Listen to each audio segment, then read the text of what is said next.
الحمدللہ رب العالمین والصلاة والسلام علی سید المرسلین وعلی آلہ وصحبہ اجمعین اما بعد فاعوذ باللہ من الشیطان الرجیم بسم اللہ الرحمن الرحیم۔ السلام علیکم ویورز، آپ دیکھ رہے ہیں پروگرام اسلام اور ایمان اور میں ہوں آپ کا ہوسٹ سید اسامہ بخاری۔ ناظرین کرام، اللہ تعالیٰ نے قرآن کریم میں بیان فرمایا النبی اولیٰ بالمؤمنین من انفسہم وازواجہ امہاتہم واولو الارحام۔ اللہ تعالیٰ قرآن پاک میں بیان فرما رہے ہیں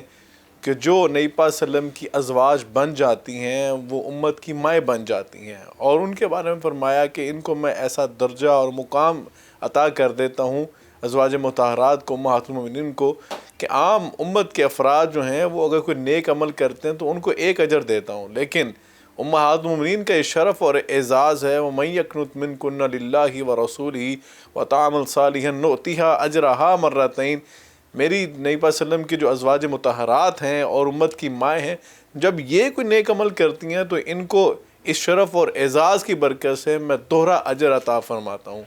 اور یہ وہ مائیں ہیں جن کے حجروں کا تذکرہ اللہ تعالیٰ نے قرآن کریم میں بیان فرمایا، اور ان کے حجروں کے نام پر پوری سورہ الحجرات وہ قرآن کریم میں نازل فرما دی، اور اس کے اندر امہات المؤمنین کا تذکرہ بیان کیا گیا، امہات المؤمنین کے آداب کو بیان کیا گیا، ان کے فضائل کو بیان کیا گیا،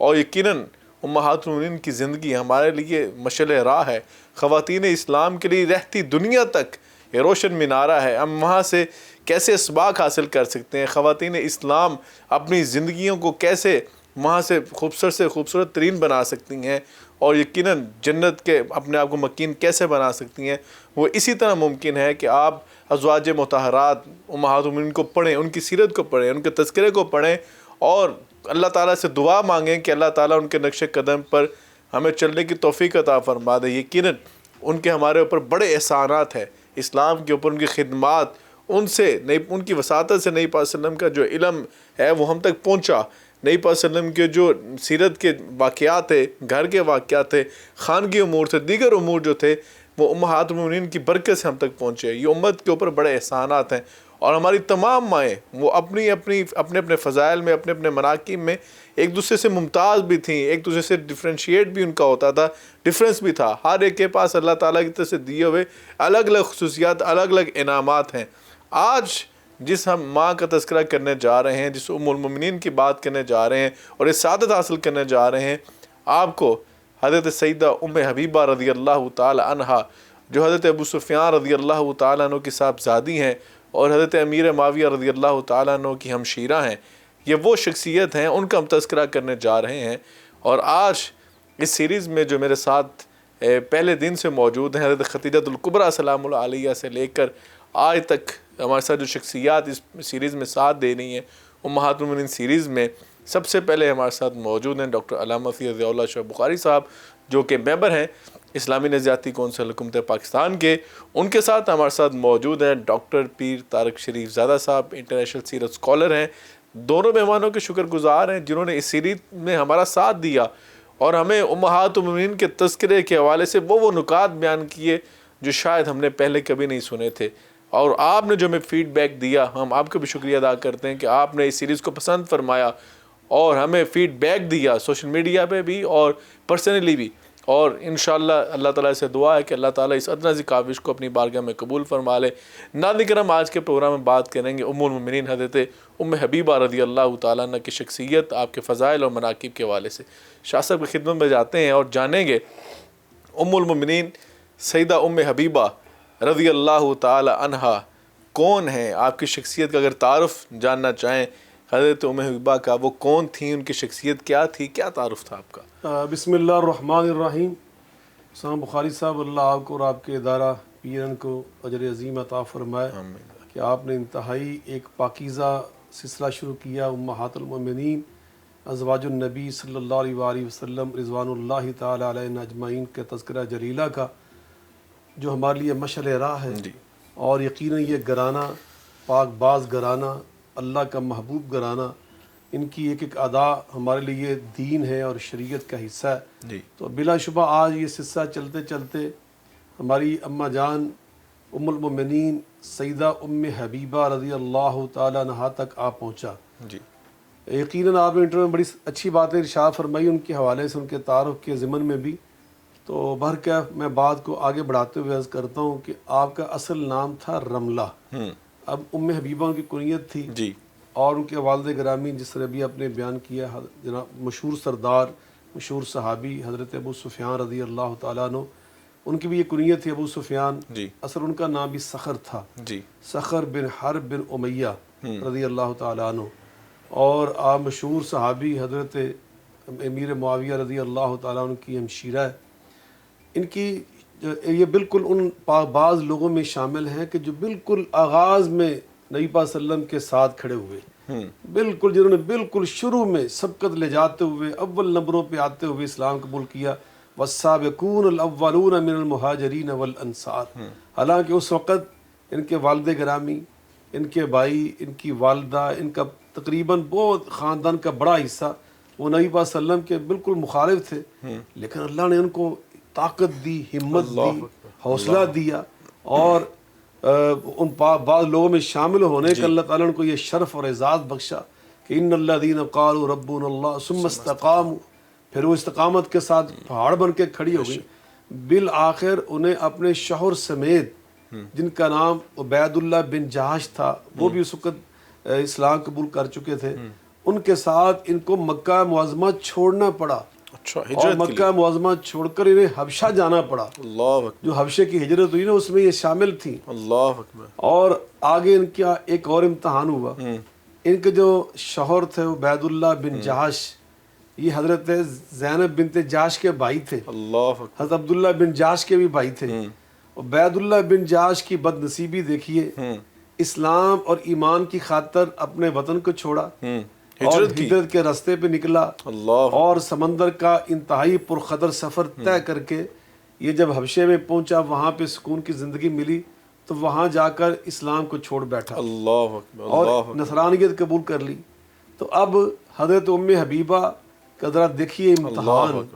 خامد کی پھر پرواہ نہیں کی، پرواہ کی تو اللہ کی پرواہ، پرواہ کی تو ایمان کی پرواہ. کہا کہ اب آپ کا میرا رشتہ ختم ہو چکا، الگ ہو گئی اس سے، بالکل اس سے اپنا رشتہ توڑ لیا. عبید اللہ بن جہش اسی حالت میں وہاں پہ مر گیا.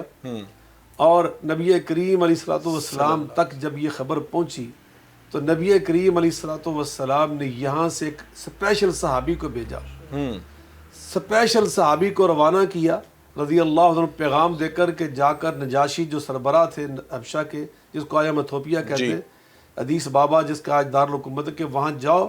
اور یہ میرا پیغام لے کر جاؤ کہ ام حبیبہ رضی اللہ تعالی عنہا کے لیے خود رسول اللہ صلی اللہ علیہ وسلم نے اپنی منگنی کا پیغام بھیجا. اللہ اکبر. اللہ. نجاشی انتہائی خوش ہوئے، انتہائی خوش ہوئے. اور یہ کتنا بڑا میسج تھا حبیبہ کے لیے، کتنی بڑی ڈھارس تھی اسلام کے لیے جو انہوں نے اسلام کے لیے قربانیاں دی تھی. آج یہ اسلام کے لیے قربانی دینے والوں کے لیے کتنا بڑا میسج ہے. جو بڑے لوگ ہیں ان کے لیے یہ ایک بہت بڑا سبق ہے کہ ایسے لوگ قدر ہونی چاہیے. اللہ اکبر. کس قدر نہیں پس نے قدر کر کے دکھائی کہ پردیس میں دیکھا کہ حضرت ام حبیبہ پریشان ہوگی، اور کتنا خوبصورت اور کتنا بڑا اعزاز اور کتنی بڑی سپورٹ اللہ کے رسول صلی اللہ علیہ وسلم نے ان کو مہیا کی ہے، یقیناً فراہم کی. اور یہ اعزاز میں جملے میں اپنی بات ختم کر رہا ہوں. نبی کریم علیہ الصلوۃ والسلام کا جو نکاح پھر آپ سے ہوا، تمام امہات المؤمنین میں سے آپ حسب اور نسب کے لحاظ سے سب سے اقرب جو آپ کا رشتہ ہے نا نبی پاک کے ساتھ بنتا ہے، یہ بھی قریشی ہیں، نبی پاک بھی قریشی ہیں. دوسری بات، نبی پاک کی تمام بیویوں میں نقدی کے حق مہر کے طور پہ سب سے زیادہ حق مہر آپ کا باندھا گیا. سبحان اللہ. اور تیسری بات یہ ہے کہ سب سے آپ اس وقت فاصلے پر دور تھیں، مگر اس کے باوجود آپ کا نکاح منعقد ہوا. اللہ. حبشے میں پھر نجاشی نے نبی پاک صلی اللہ علیہ وسلم کے صحابہ کو، جن میں حضرت عثمان غنی رضی اللہ عنہ بھی شامل تھے، حضرت سعید بھی شامل تھے رضی اللہ تعالیٰ عنہ، ان کو بلایا اور ان میں سے ایک کو حضرت ام حبیبہ کی طرف سے ان کا یعنی جیسے کہتے ہیں سرپرست ولی بنا کر آپ کا نبی صلی اللہ علیہ وسلم کا نکاح وہاں پہ ہوا. اللہ. اور 400 جو سونے کا سکہ تھا، دینار، 400 سونے کے دینار وہ حق مہر باندھے گئے. نبی صلی اللہ علیہ وسلم کا وہاں پہ نکاح ہوا. اور پھر حضرت ام حبیبہ رضی اللہ تعالیٰ عنہ کو صحابہ کے ساتھ رخصت کر دیا گیا. ادھر سے نبی صلی اللہ علیہ وسلم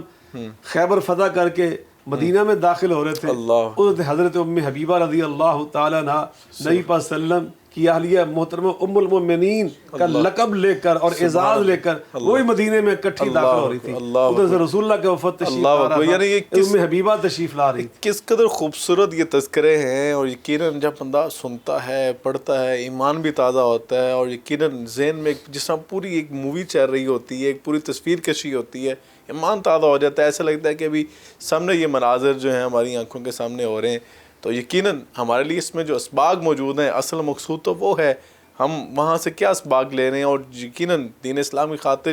جنہوں نے اتنی قربانیاں دی ہیں, جنہوں نے گھر بار چھوڑے, جنہوں نے والدین چھوڑے, جنہوں نے شوہر کو چھوڑ دیا کہ تم نے دین اسلام سے منہ پھیرا ہے, اللہ کے رسول صلی اللہ علیہ وسلم کی خاطر آپ نے اس سے علیحدگی کر لی اللہ کے رسول صلی اللہ علیہ وسلم کے ساتھ. اللہ کے رسول صلی اللہ علیہ وسلم جو ان کی پھر ڈھارس مند آئی, جو ان کا ساتھ دیا, کس قدر بڑا پیغام اور کس قدر بڑا اعزاز و شرف تھا. ڈاکٹر صاحب, حضرت ام حبیبہ, حضرت رملہ بنت ابی سفیان رضی اللہ تعالی عنہ کی اگر بات کی جائے, آپ کے فضائل, آپ کے مناقب, آپ کی شخصیت کے جو الگ قسم کے جو خصائص ہیں, اس کے حوالے سے اگر بات کی جائے تو کیا بیان فرمائیں گے؟ بسم رب محمد کریم علیہ الصلوۃ والتسلیم. سب سے پہلے تو یادآوری کا شکریہ, اور بحمدی تعالیٰ یہ جو سلسلہ خیر ہے ازواج مطہرات کے تذکرہ پاک کا, یہ چلتے چلتے آج ہماری ایک اور ماں حضرت ام حبیبہ, جن کا اصل نام جیسے قبلہ شاہ صاحب نے فرمایا, ان کا اصل نام حضرت رملہ بنت ابی سفیان ہے, اور تاریخ انہیں ام حبیبہ رضی اللہ تعالیٰ عنہ کی نسبت سے اس نام سے یاد کرتی اور زیادہ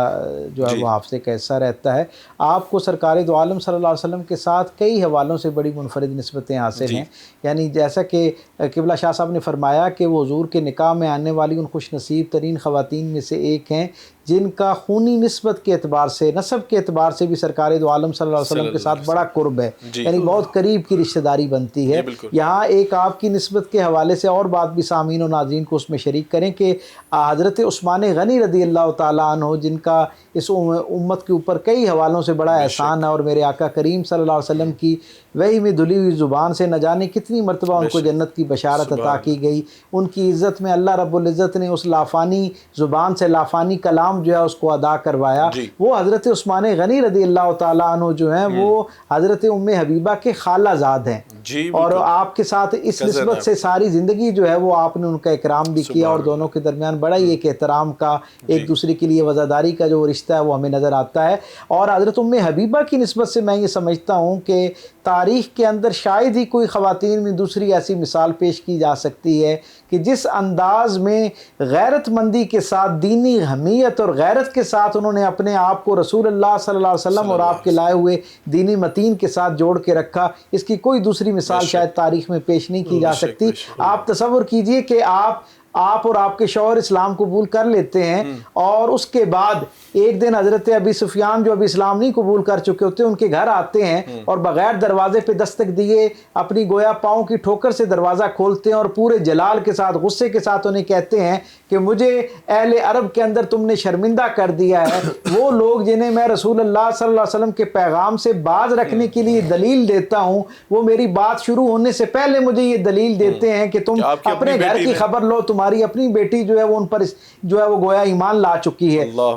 آپ ان کی بات سنتی ہیں, خاموش ہو جاتی ہیں, پھر وہ کچھ وقت کے لیے ان کا اور ان کا آپس میں تعلق کمزور پڑ جاتا ہے, اور پھر ظاہر ہے کیونکہ ایک پدرانہ شفقت موجود ہوتی ہے, سمجھانے کے لیے تحائف لے کر ان کے لیے آتے ہیں. کچھ تازہ پھل جو ہیں وہ تجارت کے دوران انہوں نے اکٹھے کیے جو عمومی طور پر مکے میں موجود نہیں تھے, ان پھلوں میں سے ایک حصہ لے کر اپنی بیٹی کے گھر ام حبیبہ کے گھر آتے ہیں. تو آپ کیا کہتی ہیں؟ آپ فرماتی ہیں کہ کیونکہ آپ سرکار دو عالم صلی اللہ علیہ وسلم کے بارے میں کوئی بہت زیادہ اچھا خیال نہیں رکھتے, اس لیے میری غیرت اس بات کا تقاضا کرتی ہے کہ میں بطور والد تو آپ کا اکرام کروں, لیکن آپ کے لیے آپ کے لائے ہوئے اس تحفے کو میں قبول نہیں کر سکتی. چنانچہ وہ تحفہ واپس کر دیتی ہیں. اور پھر یہ تو مکے کا منظر ہے, یہ ڈاکٹر صاحب یہ تو مکے کا منظر ہے نا. اور پھر مدینے میں دیکھیں کہ فتح مکہ سے پہلے جناب ابی سفیان آتے ہیں اور سرکار دو عالم صلی اللہ علیہ وسلم کی اجازت سے وہ اپنی بیٹی یعنی حضرت ام حبیبہ کے ساتھ ملاقات کرتے ہیں. آپ کے کاشانہ نور کے اندر داخل ہوتے ہیں اور ایک بچھونا بچھا ہوتا ہے جس پر بیٹھنے لگتے ہیں. تو تاریخ ہمیں یہ بتاتی ہے شاید ہی کسی نے میرے آقا کریم صلی اللہ علیہ وسلم کی نسبت اور تعلق سے ایسی عملی غیرت کا مظاہرہ کیا ہو. جناب ام حبیبہ جو ہیں اپنے والد سے تمام تر محبت, والدین کی عزت و عظمت کو سمجھنے کے باوجود فرماتی ہیں کہ باقی سب کچھ سارا آنکھوں پہ, لیکن یہ جو بچھونا ہے اس کی نسبت میرے کریم آقا صلی اللہ علیہ وسلم کے ساتھ ہے. یہ آپ کے استعمال میں آنے والا بچھونا ہے. جیسے رسول رحمت کو اللہ نے پاک اور پاکیزہ بنایا, آپ کے استعمال میں آنے والی ساری چیزیں بھی پاکیزہ ہیں. یہ بچھونا پاکیزہ ہے اور آپ ابھی تک دین کی نعمت سے محروم ہیں. گویا آپ اس طرح پاکیزگی کی اس درجے پہ نہیں ہیں جس درجے پہ یہ بچھونا ہے. سو میں باقی بطور بیٹی کے آپ کے اکرام کے لیے تیار ہوں, لیکن اس بچھونے پر آپ کو بیٹھنے کی اجازت نہیں دے سکتی, کیونکہ یہ میرے کریم رسول صلی اللہ علیہ وسلم کے ساتھ وابستہ ہو چکا ہے. تو اس سے اندازہ لگائیے کہ کس قدر غیرت اور اہمیت ہے, اور نبی پاک صلی اللہ علیہ وسلم کے مقام و مرتبہ, آپ کی ناموس کی کس قدر پرواہ ہے. اور یقیناً میں سمجھتا ہوں کہ ناظرین کرام, یہ جو تذکرے ہو رہے ہیں, ان تذکروں کا مقصد یہ ہے کہ ان شخصیات نے جو ہمارے لیے اسوہ دیا ہے, ہمارے لیے میسیج دیا, ہم سیکھیں کہ ہمارے لیے عزت کا معیار وہی ہونا چاہیے جو رسول اللہ صلی اللہ علیہ وسلم کے ساتھ محبت کرنے والا ہو, ہمارے نزدیک وہی محبت کے لائق ہو. جو آقا علیہ الصلوۃ والسلام کی ناموس کی بات کرنے والا ہو, ہمارے نزدیک وہی عزت کے لائق اور احترام کے لائق ہے. جو نبی پاک صلی اللہ علیہ وسلم کی ناموس کا بات نہ کر سکتا اور نبی پاک صلی اللہ علیہ وسلم کی ناموس کا رکھوالا نہ ہو, ہم کیسے اس کے ساتھ اپنا تعلق مضبوط کر سکتے ہیں, چاہے وہ سکا باپ کیوں نہ ہو, چاہے وہ ہمارے سکے رشتہ دار کیوں نہ ہو. اگر نبی پاک صلی اللہ علیہ وسلم کی ناموس کا پہرا دینے والے ہوں, نبی پاک صلی اللہ علیہ وسلم کی عزت اور توقیر کی پرواہ کرنے والے ہوں, ہمارے لیے وہی قابل احترام ہے. یقیناً یہ بہت بڑا میسیج حضرت ام حبیبہ رضی اللہ تعالیٰ عنہ کی شخصیت اور آپ کی زندگی سے ملتا ہے. شاہ صاحب خدمت میں جائیں گے. شاہ صاحب, حضرت ام حبیبہ رضی اللہ تعالیٰ عنہ جب نبی پاک صلی اللہ علیہ وسلم کے حریم میں آ گئیں اور نکاح کر لیا, مدینہ منورہ میں نبی پاک صلی اللہ علیہ وسلم تشریف لے آئے, وہ بھی تشریف لے آئیں حبشہ سے, اور پھر زندگی کا آغاز کر دیا آقا علیہ الصلوۃ والسلام کے ساتھ. کیسے آقا علیہ الصلوۃ والسلام کے گھر کے اندر پھر زندگی گزاری؟ بلا شبہ دیگر ہماری امہات المؤمنین ازواج النبی صلی اللہ علیہ وسلم رضوان اللہ تعالیٰ علیہ اجمعین کی طرح ہماری اس ماں ہے, وہ تو چونکہ سابقات میں شامل ہیں, جو بالکل شروع میں اسلام قبول کرنے والی اور دوسروں کے لیے اعلیٰ نمونہ بننے والی ہستیوں میں سے ایک ہے. تو یقیناً ان کا میں سمجھتا ہوں نبی پاک علیہ السلام گھر میں آ کر جو ایک ان کا ایک منصب جہاں بہت بلند ہوا, تو وہاں ان کی ذمہ داریاں بھی بڑھ گئیں کہ خواتین امت کی رہنمائی کرنا, ان کی تعلیم و تربیت کا بندوبست کرنا. نبی پاک صلی اللہ علیہ وسلم کے پاس جو بے تحاشا مہمان آیا کرتے تھے, ان کی خدمت کرنا, ان کی ضیافت کا اہتمام کرنا. نبی پاک صلی اللہ علیہ وسلم کہ جو مدرسہ محمدیہ علیہ صاحب افضل الصلاۃ والسلام, مدرسہ صفا کہ جو وہاں پر تلامذہ تھے, مستقل وہاں پر رہائش پذیر طلباء تھے جن کو ہم اقامتی طلباء کہتے ہیں, ان کے کھانے کا اہتمام کرنا, ان کی ضروریات کی فکر کرنا, ان تمام چیزوں میں نبی پاک صلی اللہ علیہ وسلم کے ساتھ آپ کا دست راست بن کر, آپ کی معاونہ بن کر, بالکل جو سرفرست آپ کی ازواج مطہرات پیش تھی, ان میں حضرت ام المؤمنین ام حبیبہ رضی اللہ تعالیٰ عنہا بھی تھیں. اور جیسے ابھی ارشاد فرمایا ڈاکٹر صاحب حافظہ اللہ تعالیٰ نے کہ نبی کریم علیہ السلام کی تعلیمات اور پھر آپ کی ذات مبارکہ, ان سب کی پاسداری کا حال یہ تھا کہ جیسے ابھی انہوں نے فرمایا نا کہ جناب ابو سفیان آئے نا صلح حدیبیہ کی خود بغاوت, جب مکے کے لوگوں کی طرف سے خود ہی اس کے انحراف ہو گیا اور پھر انہیں احساس ہو کہ ہم نے بہت بڑی غلطی کی, تو صلح حدیبیہ کا جو معاملہ ہے اس کا ایگریمنٹ, اس کی ہم نبی پاک صلی اللہ علیہ وسلم سے جا دوبارہ توثیق کروائیں. تو ابو سفیان خود آئے, نبی پاک صلی اللہ علیہ وسلم نے بالکل اس کو توجہ نہ فرمائی کہ تم نے عملی طور پہ خود میرے جو حلیف تھے ان کو تم نے حق مارا ہے, تو آپ نے توجہ نہ فرمائی. تو پھر وہ سفارش کروانے کے لیے کبھی حضرت علی کے پاس گئے رضی اللہ تعالی عنہ, کبھی سیدہ فاطمہ الزہرا سلام اللہ علیہ ان کی خدمت میں حاضر ہوئے, اور پھر اسی طرح اپنی بیٹی, اپنی لخت جگر حضرت ام المؤمنین ام حبیبہ رضی اللہ تعالیٰ عنہ کے گھر بھی حاضر ہوئے. تو اس موقع پر جو ابھی انہوں نے واقعہ سنایا, جب آپ نے بستر بیٹھنے لگے, کہا رکیے بابا جان رکیے, تو بستر اکٹھا کیا. تو ابو سفیان نے یہ سمجھا کہ شاید یہ بستر عام معمول کا بستر تھا, اور میں چونکہ سردار ہوں, باپ ہوں, اور دیر کے بعد اس کے گھر میں آیا ہوں, تو شاید کوئی اچھا بستر بچھانا چاہتی ہے. تو کہا کہ انہوں نے کچھ نہ بچھایا, تو کہا بیٹی کیا اس بستر کو تم نے مجھ سے اعلیٰ سمجھا ہے یا مجھے اعلیٰ سمجھ کر بستر کوئی اور بچھانا چاہتی ہے؟ کہا بات یہ نہیں بابا جان, بات یہ تھی کہ وہ بستر تھا رسول اللہ صلی اللہ علیہ وسلم کا. اور اللہ کی یہ تعلیم ہے کہ انما المشرکون نجس. آپ کے اندر ابھی وہ شرک والی بات ہے, تو اس لیے آپ اس پاکیزہ بستر پہ بیٹھنے کی اہلیت نہیں رکھتے تھے. تو اس لیے میں نے یہ کام کیا ہے کہ چونکہ ادب پہلا کرینہ ہے محبت کے کرینوں میں, نبی صلی اللہ علیہ وسلم کی محبت جو ہے نا یہ سب سے اعلیٰ ہے, بے شک اور سب پہ فائق ہے. بے شک. لا یؤمن احدکم حتی اکون احب الیہ من والدہ وولدہ والناس اجمعین. اس حدیث کو یہاں بھی ذرا فٹ کر کے دیکھیے. جی بالکل. میری ماں کے اس کردار پر کہ باپ سامنے کھڑا ہے, اور عام باپ نہیں ہے, سردار باپ, بہت بڑا سردار ابو سفیان,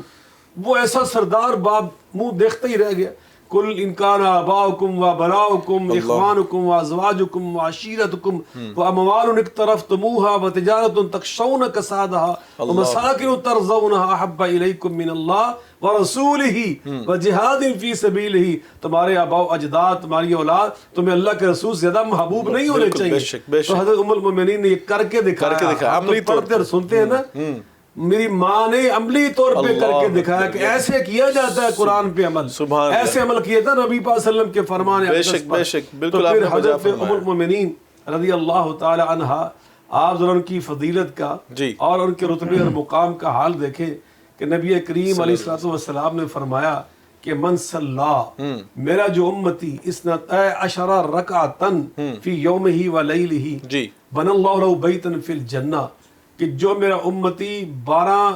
نفلی رکعتیں پڑھتا ہے, یہ فرائض کے ساتھ ساتھ جو ہم سنتیں کہتے ہیں, چونکہ نبی پاک صلی اللہ علیہ وسلم وہ نفل پڑھے تو اس لیے ان کو سنت کہتے ہیں. تو فرمایا جو ہر روز 5 نمازوں کے ساتھ کم از کم 12 رکعت پڑھتا ہے نا, جی اللہ اس کا گھر جنت میں بنا دیتا ہے. اللہ, اس کو روایت کرتی ہے حضرت ام المؤمنین ام حبیبہ رضی اللہ تعالی ہماری ماں. اور آگے جو الفاظ ہیں ذرا سنیے, یہ صحیح مسلم کے اندر حدیث ہے. فرماتی ہیں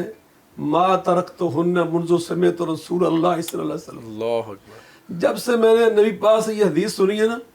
جب سے میں نے رسول اللہ صلی اللہ علیہ وسلم سے یہ آپ کا فرمان اقدس سنا ہے, میں نے اس دن سے لے کے آج تک کبھی پھر یہ 12 رکعتیں پڑھنا کبھی نہیں چھوڑی. اللہ کہ میرے حضور نے فرما دیا, سبحان اللہ, میرے رسول اللہ نے فرما دیا. اللہ اکبر. کس قدر عقیدت, کس قدر محبت. مصور کھینچ وہ نقشہ جس میں یہ صفائی ہو, ادھر فرمان محمد ہو, ادھر گردن جھکائی. سبحان اللہ. ہے یہ طریق عاشقی, چاہیے اس میں بے خودی, اس میں چنی چنا کہاں اگر مگر. سبحان اللہ. اگر بخشے تو زہ قسمت, نہ بخشے تو شکایت کیا, سر تحلیم خم ہے جو مزاج یار میں ہے. رسول اللہ کا فرمان, تو ساری زندگی اس پہ عمل کر کے. یعنی کہ آپ قبول اسلام سے دیکھ لیں, قبول اسلام سے اپنے گھر والوں کو چھوڑا, اپنے والدین کو چھوڑا, اپنے گھر بار کو چھوڑا,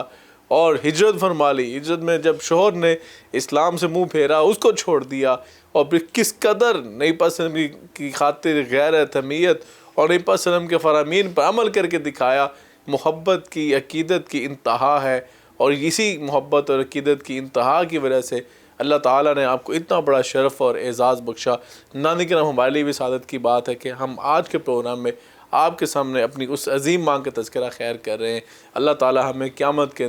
دن ان ہستیوں کا ساتھ نصیب فرمائے, اور خواتین اسلام کو ان ہستیوں کے نقش قدم پر چلنے کی توفیق عطا فرمائے. یہی نبی پاک صلی اللہ علیہ وسلم سے محبت کرنے کا طریقہ اور نقشہ ہے. ناظرین کرام, یہاں پہ ٹائم اور شارٹ بریک کا, بریک کے بعد آتے ہیں اور حضرت ام حبیبہ رضی اللہ تعالیٰ عنہ کے باقی فضائل, مناقب اور ان کی شخصیت کے دیگر پہلوؤں پر بات کریں گے. آپ ہمارے ساتھ رہیے گا.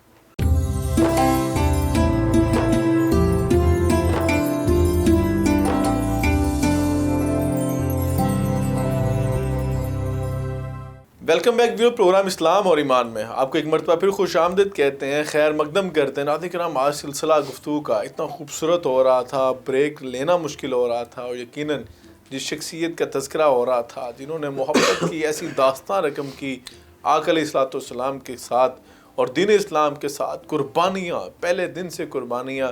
اور پھر دین اسلام پر نبی صلی اللہ علیہ وسلم کے فرامین پر ایسا عمل کر کے دکھایا جو احادیث آپ نے خود روایت کی, آپ نے سب سے پہلے ان پر عمل کر کے دکھایا, اور امت تک وہ ذخیرہ نبی صلی اللہ علیہ وسلم کے حدیث کا پہنچایا. اور یہ ہمارے اوپر ان ماؤں کا, امہات المؤمنین کا بڑا احسان ہے,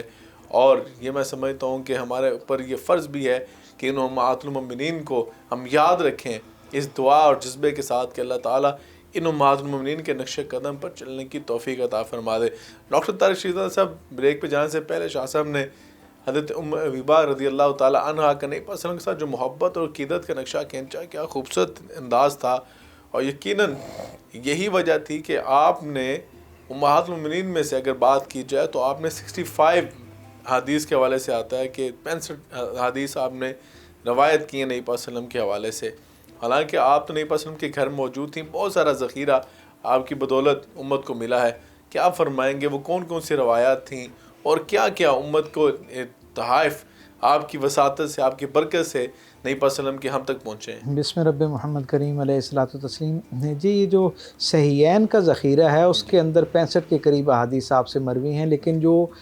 ٹوٹیلٹی میں ذخیرہ حدیث ہمارے پاس موجود ہے اس میں لگ بھگ کوئی 650 کے قریب احادیث ایسی ہیں جن کی نسبت جو ہے وہ آپ کے ساتھ ہے. تو ایک بڑا ذخیرہ جو ہے ہم کہہ سکتے ہیں کہ آپ کی نسبت سے اس امت تک پہنچا. آپ یہ دیکھیں ابھی آپ کا جو اول تاخر حوالہ ہے نا وہ رسول اللہ صلی اللہ علیہ وسلم کی نسبت اور تعلق سے وہ جو غیرت کا اظہار ہے، حمیت کا اظہار ہے. میں سمجھتا ہوں کہ آپ سر تا پاک جو ہے نا اس خوشبو میں مہکتی ہوئی نظر آتی ہیں. آپ یہ دیکھیں نا جب عبید اللہ بن جہش جو آپ کے پہلے شوہر ہیں، جب وہ وہاں بدبختی کے ساتھ اسلام سے دور ہو جاتے ہیں، حقیقت میں وہاں ایک عاتقہ نام کی خاتون تھی جو مسیح مذہب پر تھی اور وہ اس کے ذوق میں اس کے قریب ہو گئے اور پھر اسی دین کو جو اختیار کر لیے، گویا مرتد ہو گئے. تو آپ کی صاحبزادی پیدا ہو چکی تھی جن کی نسبت سے آپ کی کنیت ام حبیبہ ہے. تو وہ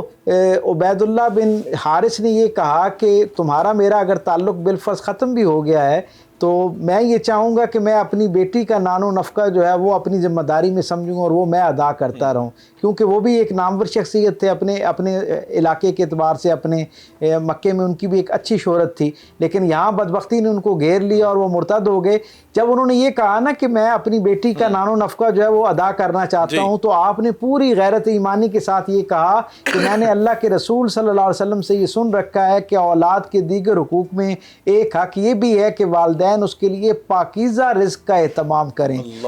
سو آپ نے فرمایا کہ میں نہیں چاہتی کہ میری بیٹی تک جو رزق پہنچنے کا ذریعہ ہے وہ ناپاک ہو. یعنی جو شخص رسول رحمت صلی اللہ علیہ وسلم کی اعلانیہ غلامی کی دائرہ رحمت سے خود کو باہر کر لیتا ہے، اس کے سارے عمل جو ہیں وہ اللہ کے ہاں وہ جو ہے وہ ناپاکی میں شمار ہونا شروع ہو جاتے ہیں. سو میں نہیں چاہتی کہ یہ جو اللہ نے اولاد کی شکل میں مجھے امانت عطا کر رکھی ہے، میں اسے تمہاری طرف سے آنے والے اس ناپاکیزہ رزق سے جو ہے نا اس کی تربیت کروں اور اس کی پرورش کروں. چنانچہ آپ نے خود اس کی ذمہ داری اٹھائی اور پھر ان کی پرورش کی. آگے چل کے ہمیں پتہ چلتا ہے یہ جیسے قبلہ شاہ صاحب نے فرمایا کہ سرکار دو عالم صلی اللہ علیہ وسلم کے فرامین کو جسے کہتے ہیں نا کل وقتی طور پر کاملیت کے ساتھ اپنی زندگی کا حصہ بنانا جو ہے، اس کی بہترین مثالوں میں چند مثالیں حضرت ام حبیبہ رضی اللہ تعالیٰ عنہ کی نسبت سے ہم تک پہنچتی ہیں. آپ تصور کیجئے نا کہ آپ کے والد جناب ابو سفیان کا جب وصال ہوتا ہے، دنیا سے تشریف لے جاتے ہیں، تو ہم کیا دیکھتے ہیں کہ غم و اندوہ کی کیفیت ہے. ایک بڑا سردار دنیا سے جا رہا ہے، ایک ایسا شخص جس نے اپنی زندگی میں بہت سارے لوگوں کے دل میں اپنے لیے گھر پیدا کیا، وہ دنیا سے جا رہا ہے اور لوگ اس کے غم میں جو ہے وہ نڈھال ہیں. لیکن آپ کا معمول یہ کہ آپ 3 دن کے بعد خوشبو بھی لگاتی ہیں اور اب ایک روایت کے مطابق مہندی جو ہے اس کو بھی لگاتی ہیں اور کہتی ہیں کہ میں نے اللہ کے رسول صلی اللہ علیہ وسلم سے یہ سننا ہے کہ کسی بھی جانے والے مرحوم کے بعد اس کے لوائقین پر اس کے غم کا حق جو ہے وہ 3 دن کے لیے ہے، ماں سوائے بیوی کے کہ وہ جب بیوہ ہو جائے تو اپنے شوہر کے غم میں 4 ماہ 10 دن جو ہے اس کا سوگ جو ہے اس کو منا سکتی ہے. تو گویا یہ آپ کی نسبت سے اور آپ کا سرکار دو عالم صلی اللہ علیہ وسلم کے ساتھ آپ کی خوشنودی کا، آپ کی خوشی کا خیال رکھنے کا اہتمام آپ کی زندگی میں اس قدر ملتا ہے کہ جناب ماریہ جو تھی، حضرت ام المومنین جناب ماریہ رضی اللہ تعالی عنہ، وہ کیونکہ ایک اور بیک گراؤنڈ سے سرکار کے حرم کا حصہ بنی، تو ان کے خاندان کے اندر روایت تھی کہ خواتین مہندی جو تھی اسے ہاتھ پر بھی لگاتی تھی اور ناخنوں پر بھی لگایا کرتی تھی. سرکار دو عالم صلی اللہ علیہ وسلم نے ایک دن ناخنوں پر لگائے جانے والے اس مہندی کا جو رنگ ہے اس کی تعریف فرمائی. تو اس کے بعد حضرت ام حبیبہ نے وہ تعریف جب سنی تو آپ نے اس کے اوپر جیسے روایتی طور پر سوکنوں کے اندر ایک ہوتا ہے کجی آ جاتی ہے، دل میں انقباض آ جاتا ہے، آپ نے اس اس کا اظہار نہیں فرمایا، بلکہ آپ نے اس وہ جو حضور نے جس عمل کی تعریف فرمائی تھی، گویا پسندیدگی کا اظہار کیا تھا، اسے حضرت ام حبیبہ نے اپنی زندگی میں شامل کر لیا اور معمول کے ساتھ اس کو لگانا شروع کر دیا، سرکار دو عالم کو دکھایا، حضور نے اس پر خوش ہوئے۔ اس کے بعد آپ نے جناب ماریہ کو جب آپ ان سے ملاقات ہوئی تو انہیں اہتمام کے ساتھ بتایا، اور ارد و گرد جو موجود تھی خواتین انہیں بتایا کہ رسول اللہ صلی اللہ علیہ وسلم نے ان کے اس عمل کی تعریف کی تھی، اس لیے میں نے اس کو اختیار کیا۔ تو اس سے پتہ چلتا ہے کہ آپ کے اندر حضور کی جو پسند کی جانے والی چیزیں اور عادات ہیں، اعمال، ان پر کتنا احساس ہے، اور دوسرا آپ کی طبیعت میں کتنی فراخی اور کشادگی ہے کہ آپ کسی اور کی نسبت سے آنے والی جو خوبی ہے اس کا کتنا اعلانیہ اور فیاضی کے ساتھ اعتراف کرتے ہوئے نظر آتی ہے۔ یعنی کہ سپیس دینا کسی کو اپنی زندگی کے اندر، یہ بھی حضرت ام حبیبہ رضی اللہ تعالیٰ عنہ سے آپ سیکھ سکتے ہیں، اور یقیناً نبی پاک صلی اللہ علیہ وسلم کی ہر ضرورت کا خیال رکھنا اور ان کے احساسات کا خیال رکھنا، اور یہاں سے کتنا بڑا میسج ہے خواتین کے لیے کہ اپنے شوہر کی پسندیدگی کا خیال کرنا، اور جو چیزیں جس چیزوں سے شوہر کو خوشی ہو ان کو اڈاپٹ کرنا، اور جن سے شوہر جن کو پسندیدہ قرار دے دے اسے بچ جانا، اسے رک جانا، یہی دین اسلام کی تعلیمات ہیں، اور یہی ان شخصیات کے تذکرے سے ہمیں ملتا ہے۔ شاہ صاحب کے پاس جاتے ہیں۔ شاہ صاحب، حضرت ام حبیبہ رضی اللہ تعالیٰ عنہ کی اگر شخصیت کی بات کی جائے تو اسلام کی خاطر بڑی خدمات ہیں، آپ کی امت کا بڑا احسان ہے، جس طرح احادیث کے حوالے سے، اور آپ نے پہلے بھی اپنی گفتگو میں فرمایا کہ جس طرح جو ہم سنتے ادا کرتے ہیں یا ہم دیگر نوافل ادا کرتے ہیں نماز کے ساتھ، وہ بھی آپ کی وساطت سے ہمیں یہ امت کو یہ بہت بڑا انعام اور تحفہ ملا ہے۔ اسی طرح دیگر امور کے اندر بھی حضرت ام حبیبہ نے دین اسلام کی خاطر بڑی خدمات سر انجام دی ہیں، اور اسی طرح خواتین کی تعلیم و تربیت کے حوالے سے، اور جس طرح علم حدیث کے حوالے سے بات کی گئی، حضرت ام حبیبہ کے دین اسلام کے اوپر اور کون سے احسانات ہیں، اور امت مسلمہ کو ان کے کن کن احسانات کا تذکرہ کرتے رہنا چاہیے، اور خواتین اسلام کو خصوصی طور پر حضرت ام حبیبہ کی شخصیت سے کیا اہم میسج مل رہا ہے؟ بلا شبہ میری دیگر ماؤں کی طرح، امہات المؤمنین رضوان اللہ تعالی علیہن اجمعین کی طرح، ہماری اماں جان ام المؤمنین سیدہ رملہ ام حبیبہ رضی اللہ تعالی عنہا، آپ کی سیرت مبارکہ، اس کا ہر پہلو ہی ہمارے لیے پرکشش ہے، جذاب ہے، ہمارے لیے مشعل راہ ہے، ہمارے لیے پر کھولے ہماری رہنمائی کر رہا ہے۔ تو یقیناً آپ کا ہر پہلو ہی ایسا ہے، اور خاص طور پر اگر میں یہ بات کروں کہ جب نبی کریم صلی اللہ علیہ وسلم دنیا تشریف لے گئے، خلافت راشدہ کا سلسلہ بھی چلتے چلتے حضرت سیدنا امام حسن علیہ السلام رضی اللہ عنہ تک پہنچا، اور پھر آپ نے حضرت سیدنا امیر معاویہ رضی اللہ عنہ کے ساتھ صلح کر لی، نبی صلی اللہ علیہ وسلم کی اس پیشگوئی کے مطابق، ان ابنی ھذا سید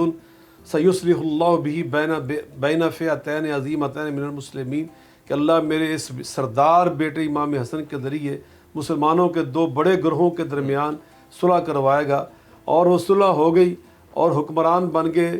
پوری اسلامی سلطنت کے حضرت امیر معاویہ رضی اللہ تعالیٰ عنہ۔ تو آپ ان کی ہمشیرہ ہیں، مگر آپ اندازہ لگائیں کہ اتنی بڑی سلطنت کا سربراہ حقیقی بھائی ہو، اور ان کی بہن ایک حجرے میں رہی، اللہ اکبر، ایک حجرے میں۔ میں نے بہت کھنگالا تاریخ کو، میں نے تمام تحقیق کتابوں کو دیکھا ہے،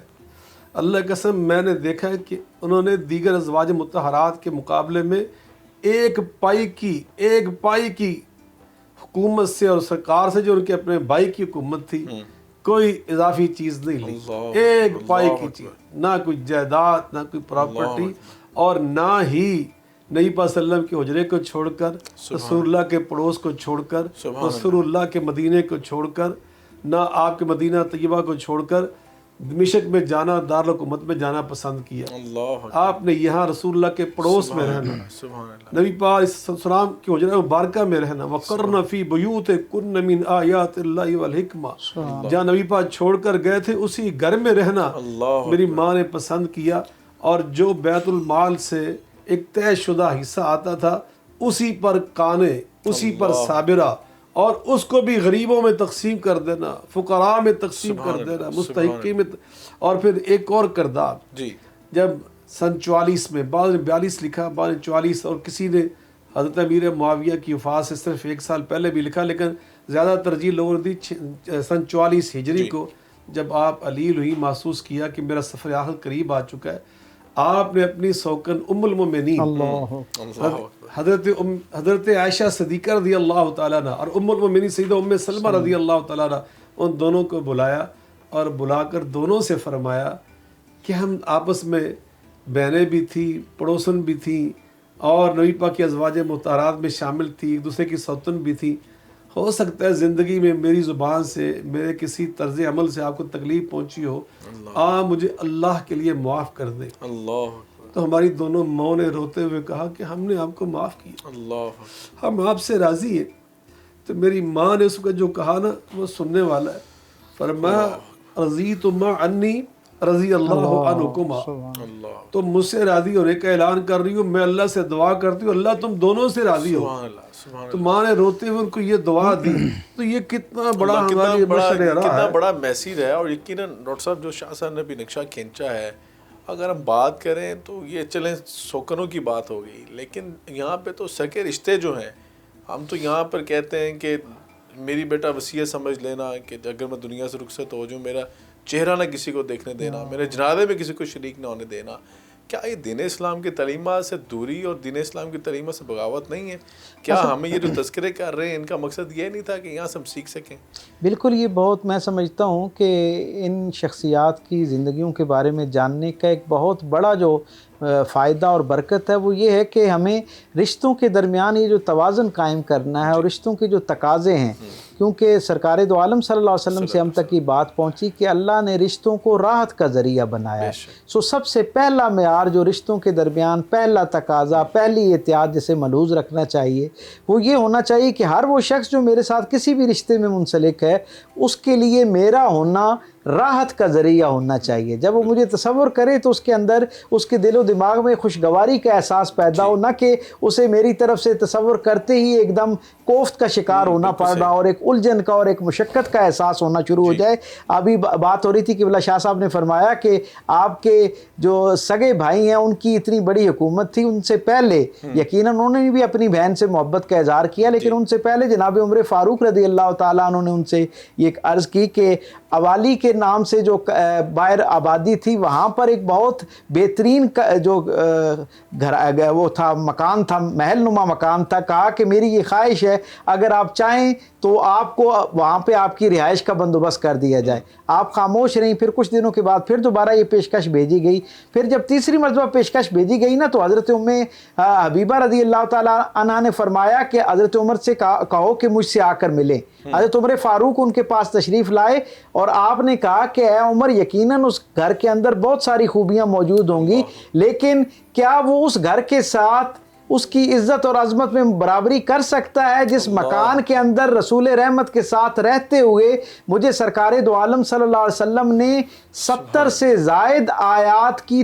اولین سامع ہونے کا شرف عطا کیا. یعنی آپ پر رسول رحمت پر 70 سے زائد آیات ایسی ہیں جو میرے اس گھر کے اندر، میرے اس مختصر سے کمرے کے اندر، حجرے کے اندر نازل ہوئی اور مجھے اولین سامع ہونے کا شرف حاصل ہوا. سب سے پہلے یعنی امت میں سب سے پہلے آپ نے سب سے پہلے مجھے سننے کا شرف حاصل ہوا. کیا یہ میں اس شرف کو چھوڑ کر اس گھر میں جا سکتی ہوں؟ پھر تاریخ بتاتی ہے کہ جب آپ کے بھائی جو ہیں جناب امیر معاویہ جو ہیں انہوں نے آپ کو یہی جو ہے وہ آفر کی تو آپ نے ان کو بھی یہی کہا کہ سرکار دو عالم صلی اللہ علیہ وسلم کی جو قربت ہے میں اس قربت کو